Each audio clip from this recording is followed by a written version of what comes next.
25 কোটি স্টারকে নিয়ে কি বড় ভুল হলো। আর চুপ নন ভেঙ্কি মাইসোর, ঝড় তুললেন কেকেআর সিইও। দুবাইয়ে 2024 সালের আইপিএল এর নিলামে তিনি কেকেআর এর প্রতিদ্বন্দ্বী করেছিলেন। এর আগে সদ্য সমাপ্ত একদিনের ক্রিকেট বিশ্বকাপ জিতেছে অস্ট্রেলিয়া।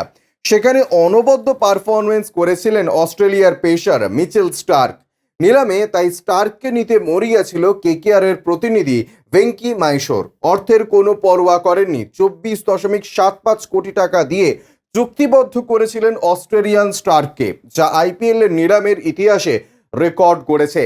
এবারের আইপিএলে অন্যান্য খেলোয়াড়রা যত অর্থ পাচ্ছেন সেটা হিসেব করলে স্টারকে যে অর্থ কেকেআর কিনেছে সেই অর্থে অন্ততপক্ষে 5 জন ভালো মানের খেলোয়াড় পেয়ে যেতে পারত কলকাতা নাইট রাইডার্স। কিন্তু তা না করে সব অর্থ স্টার্কের পেছনে খরচ করতে দ্বিধা করেননি কেকেআর সিইও। সৌজন্যে একদিনের ক্রিকেট বিশ্বকাপের পারফরমেন্স, কিন্তু এবারের আইপিএলে স্টার্কের যা পারফরমেন্স তাতে ওই বিপুল অর্থ এই অস্ট্রেলিয়ার পেছনে খরচ করে নিজের হাত কামড়াচ্ছেন কেকেআর সিইও।